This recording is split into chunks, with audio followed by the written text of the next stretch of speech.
You can get consolation from all sorts of falsehoods, but because it's consoling, it doesn't mean it's true. No, there are a lot of very religious scientists around. Science, there is no evidence for any kind of supernatural being of any You kind. think people should not have a choice of what to do with their body? Anti-murdering the unborn. And I say to the grown-ups, if you want to deny evolution and live in your world that's completely inconsistent with everything we observe in the universe, that's fine. But don't make your kids do it, because we need But why should I believe? Well, because it's the truth. Welcome back to part 2 of our artificial intelligence discussion. I'm here with John, our computer scientist. Programmer. All right, that's right, programmer. Clearly, I don't listen very well in my interviews. Let's see. We just talked about who will be harmed the most, the big benefits coming up for artificial intelligence. Yeah. So then the next questions are more, I don't know. I guess we'll just get into them. So are you comfortable with AI? Do you trust it? Do I trust AI? Well, everything that's been, let's just say everything up to ChatGPT, certainly, because this is something I think most people who are in the field would tell you or would have told you is that all the techniques we've been using to, I don't know, have AI in our lives, like self-driving cars or whatever else you can think of, that idea of the songs getting generated are all, like, the mathematics is quite simple. The algorithms are, kind of stupid. There's nothing really complicated or, how can I describe it? Something that we would call intelligence going on, So it's very understandable and very simple. So in that sense, nah, you're not scared of it or worried about it or anything, right?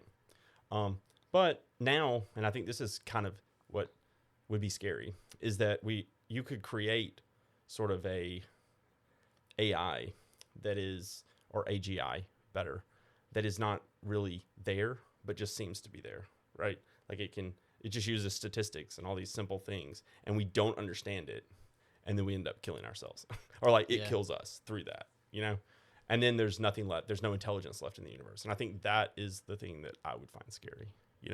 There's no actual intelligence. There's nothing that I think most people would call like conscious or whatever. There's no, right, and that's gone, and we've just essentially killed ourselves with the statistics. Is it possible that we don't understand? Which I think me and you are kind of similar. Like, I mean, we have experience of free will, but it's kind of an illusion a little bit. Mm-hmm. Do you think artificial intelligence is going to have free choice? Like, where is it possible for a computer to be able to have two equally viable options and choose the one it prefers without being programmed to have a preference? Like, do they start developing their own personalities? Is this a possibility? Well, the thing is, as far as I know, we don't really know how this works in humans, So, I mean, the way you sort of have it in robots is you just have, like, you could imagine these different agents. How can I describe it? Okay, there's this researcher called Marvin Minsky, and he wrote a book called The Society of Mind. And in The Society of Mind, he talks about how he would build an intelligence system. And in that, he talks about these different systems, agents within one mind that would communicate with one another. And there would be some simple agent responsible for making a decision. So let me give you an example. Let's say you have one agent that needs to remove waste from your system. We'll call this agent, taking a pee, right? And then we have another agent that is a hunger agent, which is responsible for getting energy into your system. And then we have another agent that's responsible for something else, right? Whatever. We'll say drawing artwork. And all these are sending signals to the control agent, or maybe multiple control agents. And then they're saying, okay, I need to pee, or I want to draw a picture. And the other agent saying, well, I need to get something to eat, right? And this control agent is responsible then for choosing what should be done. And there's different algorithms you could use for that. You could say, pick the one with the highest signal, or pick, based on different decision parameters. Or like, what's the best decision for the overall health of this robot? Yes, exactly. And you kind of like what happens in your own mind. Well, it's what seems to be happening. I don't know the neuroscience of it, so it feels that way. Yeah, you've got a few competing desires, and then the one that's the most compelling is the one that you typically. Well, I think what's interesting about that, if you think about it, it's you don't know why you decided to do one thing. It just happened. It sort of happened for you. Like you might be thinking, I know this happens to me. I'm sitting there programming, and then a thought will come into my mind, like, okay, I need to go to the restroom. Yeah. But I'll keep programming, and then it'll come again. And at some point, I decide to go to the restroom. Right. But I don't know. I'm not in control of deciding to go to the restroom. Yeah, it's kind of weird. It's like you think you are, Yeah. but you kind of had to. You're not gonna not. Yeah. You're eventually gonna go. Eventually, you're gonna have to go. Yeah. So how can we coexist with these machines that inherently lack human values, or do they inherently have human values? Well, kind of going back to what we've already talked about, inherent, like from the mathematical structures, you could say maybe those mathematical or structures or computer systems lack human values, whatever, you know. But I mean, our cells lack human values and structures, you know. Yeah. So I think and also going back to what I said earlier with, we're feeding them ourselves with our text on Reddit, with images of ourselves and our pets, with the way we interact with one another. So in that way, they're sort of building an understanding of our values and ethics.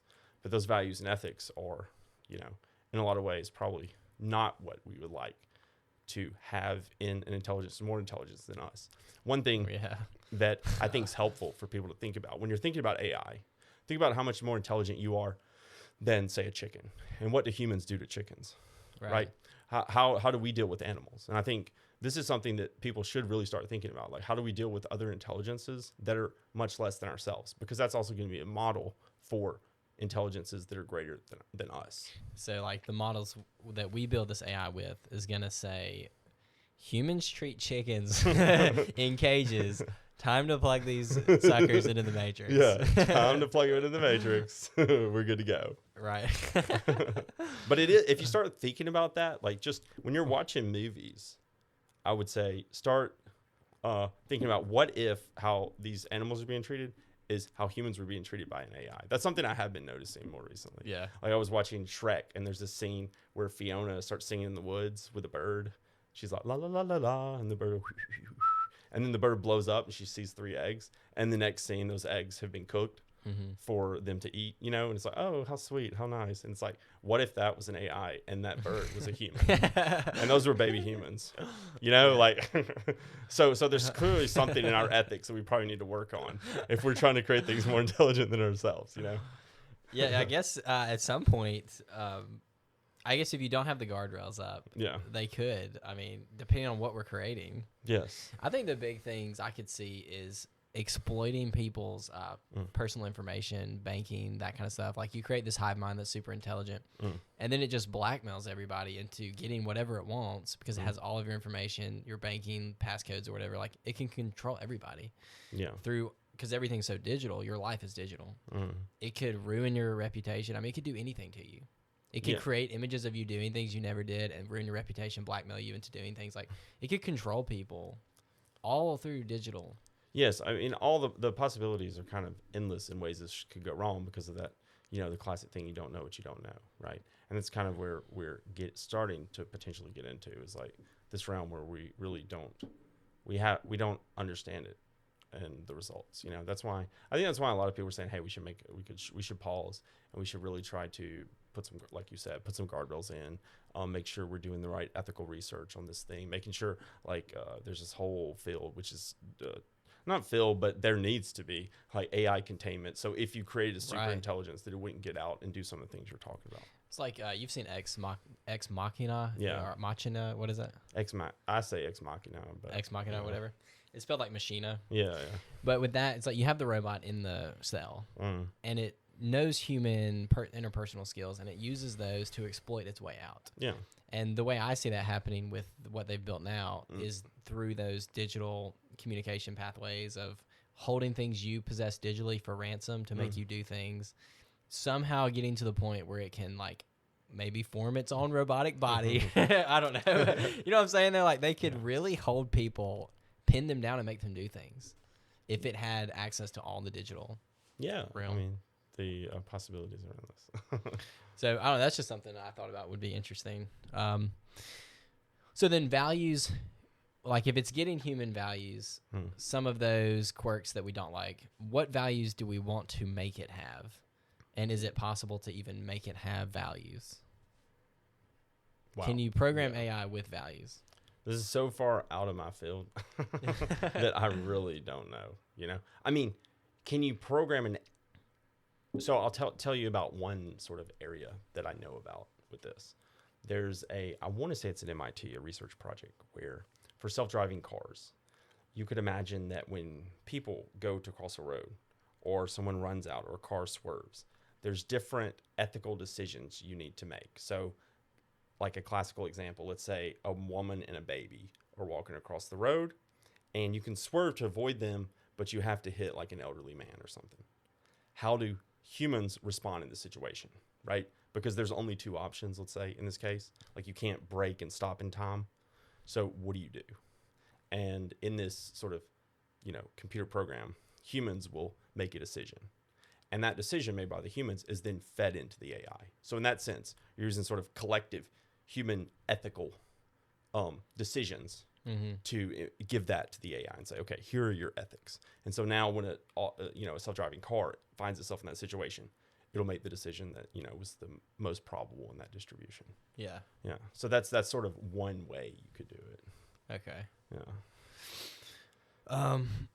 Of course, the problem there is that doesn't get us to, because like I said, that doesn't get us to probably the ethics and values we want. Like just with my Shrek example before, or with the simple case that all the psychological studies we've done where humans will act antagonistically to other groups, like attack or hit or all these other things. Like we don't want our AIs doing that. We want them to be better than us, ideally. Yeah. So how do we get those parameters in such a way that the system can't just change itself and get rid of them, Yeah. It seems like they could run simulations to test how good the ethics are, or can they not? Yeah, you can certainly do that. Like make the AI a player in a game and be like, here are decisions you're going to have to make. The problem with simulations is typically you can't prove something with them. So simulations can give you intuition about what's likely to happen. But what you really want in this scenario is sort of like strict mathematical proofs, so that there's no way, for instance, the AI can escape from this box, or there's no way the AI can reprogram itself to, get out and then start just defining new ethics and killing all of humanity, Right. So simulations are definitely a part of the process of this. I mean, the simple task of like solving a problem, so having a goal and reaching that goal. One of the like standard ways to do that is to run simulations. Like say, okay, well, if I imagine you're in a maze, if I go left and then right and then straight, do I get out of the maze? No. Okay. What about if I run right, and just running all the different tests and figuring out like, okay, what's the path for me to get out of the maze? Right. So simulations is certainly a process of building the AI, but you can't get the rigorous proofs that humanity would probably like to have. Right. Yeah. I want to be a little more sure. Yeah. All right, well, last question, and then we'll get to the bonus stuff, all right. Which I just came up with the top of my head. So what happens when a program, and this is from somebody's question on the internet, what happens when a program that can rewrite its own code, because we want them to be self-improving, diverges from the intentions of its creator to achieve its own goal? Yeah. Well, that's sort of the plot of so many movies. So, I mean, you could look at, what are all the movies? A ton of AI movies to figure that one out. I think that is the question, what happens? And the answer is we don't know.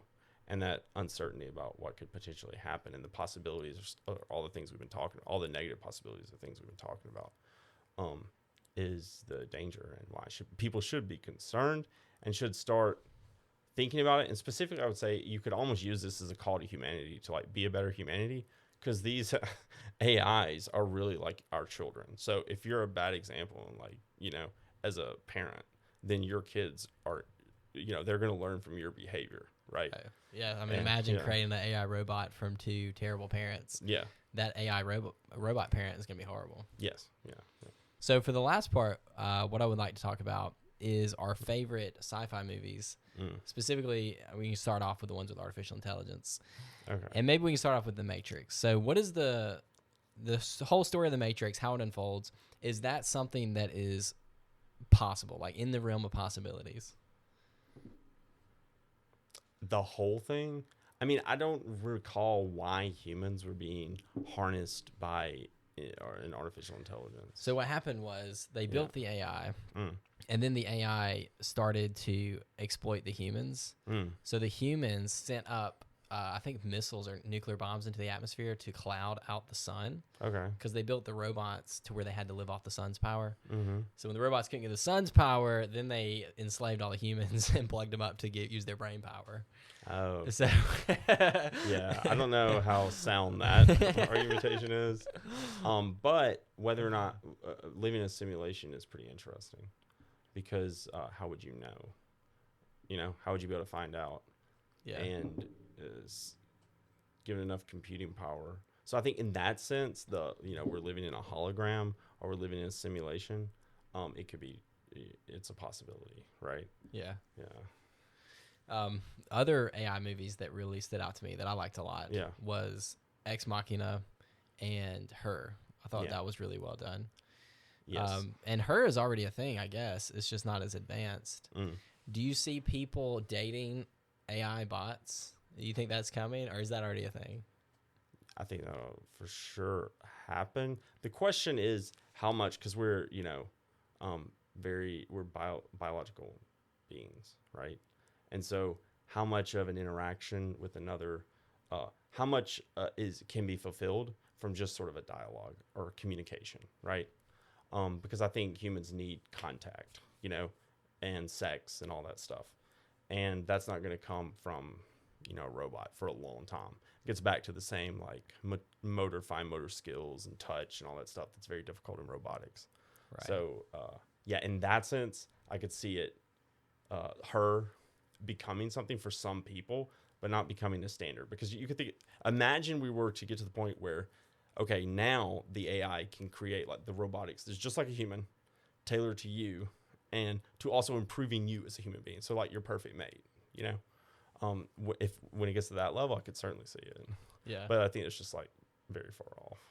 I think they do have AI girlfriends already. Yeah. I think they're pretty rudimentary and stuff, and they're like ask you. They just remember the answers you give to their questions. No, but imagine they even kinda if it's build a just the personality. intelligence, but the intelligence removed from the body. Like I'm saying that what do they call it? Like embodiment is probably really important for humans. Oh, I see what you're saying. Yeah. Yeah, I can't imagine being motivated to talk to something you know is not real. Well, yeah, even if it seems just as intelligent, like just like a real person, but you're just talking through a screen or whatever. Yeah. I I don't know though, because a potential thing could be AI that is so realistic. They don't tell you when it's a bot or when it's a real person. Yeah. So they just mix it all together, kind of like how they blend when they do CGI movies. Like back in maybe the 90s, they'd have real objects mixed in there to make it look really realistic. But how are you going to interact with it? Like, how are you going to shake its hand? Well, yeah, you wouldn't have that, but it could just be like, because people date people for years online, they meet them online, then they end up getting married 2 years later. No, I certainly agree in that sense. It'll be a thing. I just don't know if it'll be really mainstream, like what I'm saying. Like if you had, like what we were talking about, like human level intelligence also embodied in humans, then there would be lots of, I would think, relationships, because it would just be, like humans. Yeah. Finding relationships. Yeah.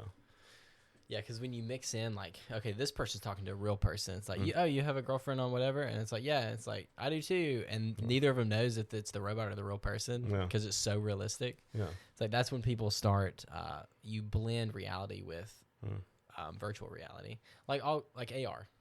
Yeah. Like, you mix it in with your environment. And when the graphics get as good as your environment, then it's like, what is reality anymore? Yeah. I mean, it's crazy where we're at. Yeah, I know. It's exciting and scary. Yeah, it's gonna be amazing to see what happens in the next, I would say, 50 to 100 years. Honestly. Oh, by then I can't even imagine. Yeah. 100 years from now. 100 years from now. Yeah. If humanity's still here, it's gonna be unrecognizable. I feel like. And then the other movie was Ex Machina, which is, I guess, like Her. Just you have the real body person, and then like how it's trying to escape. I absolutely love that movie. Yeah. I thought it was really well done. It kind of just has you on the edge of your seat the entire time. Like, I don't know, I was just locked in. It was super interesting. Yeah. For Ex Machina, the thing was, it's like you're trying. What I liked about it is they portrayed how an AGI could be like a human and then not at the same time. And just different. Like it's a different species that you've created. And I felt like that was something they did very well in Ex Machina. Yeah, it's different in substance. Yeah, it's different in substance, in its thoughts, everything. Yeah. And even though it masks all those things, And you just to exploit you. And you don't know what's happening. Like, you can't really understand it. Like, you think you understand it, but you really don't. Yeah. Because it's, it's like a dolphin might think it understands a human or a dog, but it really does. It might thinks it understands its master, but it really doesn't, because it's fundamentally different. Yeah. Yeah, I think, and just kind of bringing this, I guess, to a close and coming back to like our different views on worldviews, I think that artificial intelligence could be a big, like, everyone's searching for something. We want to place our faith in things, whether that's God or people or whatever, and we have a mixture of all things, I guess. But I think artificial intelligence is going to be a big thing that people put their faith in. Like, this is going to solve all my problems. I completely trust it. Yeah. And that's what scares me a lot about it, is because I think people are searching for something to put their trust in. Yeah.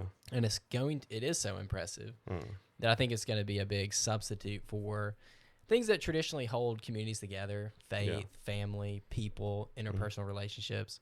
And I think we see that now with internet and social media. It's a big substitute for things that I feel like are important. And when we lose those, it's very scary what that's going to do to a culture that has like no need for other people, because robots are doing everything. Like, we don't go to the grocery store so much because Amazon just drops off our stuff. Yeah. We watch a lot of TV. Like, you slowly lose the need for community. And I think that just makes people feel more disconnected and more distant. Yeah. So I think that's a big scare with it too, because I think it could be a big potential human interaction killer. I mean, certainly technology removes need.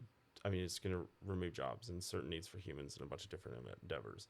And because, I mean, even now, or even probably 5 years ago, you could just live from your house, have everything delivered to you, never have contact with a human ever, and go through your whole life if you wanted to, And yeah, I mean, we're a social species, so in order for humans to be happy and fulfilled, they need a community and that type of stuff.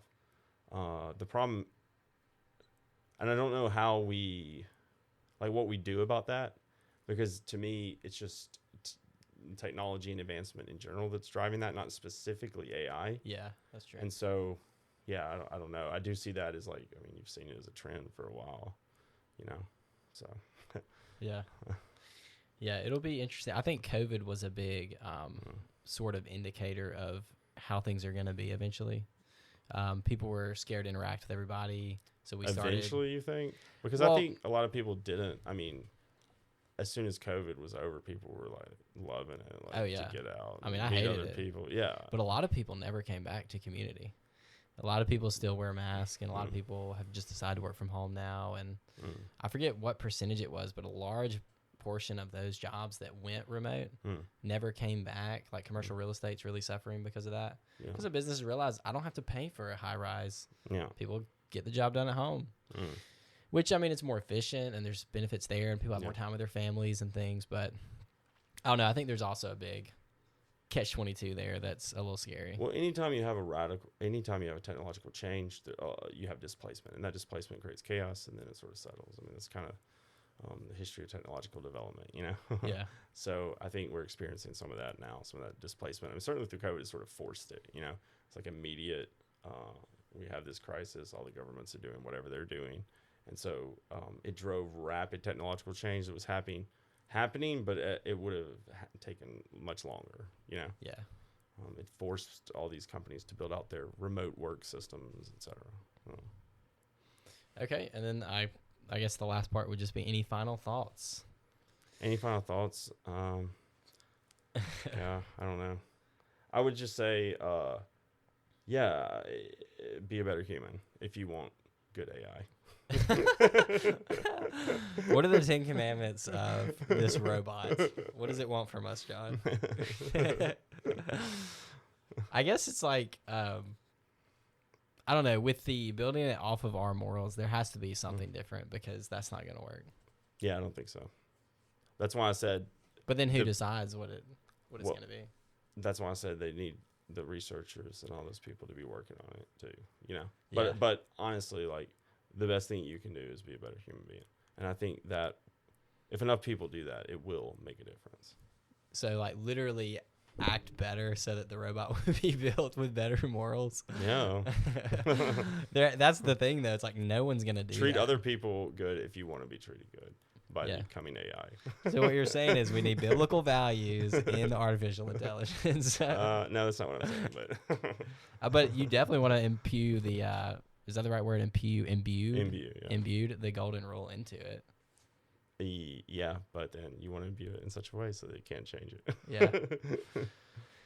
All right. Well, John, thank you so much for coming on, man. I think this is a great Yeah, it's been fun, man. show. I really liked your thoughts on things, and thank you for tuning into this bonus content. And please subscribe on YouTube, give us a thumbs up, and share this video. Thank you.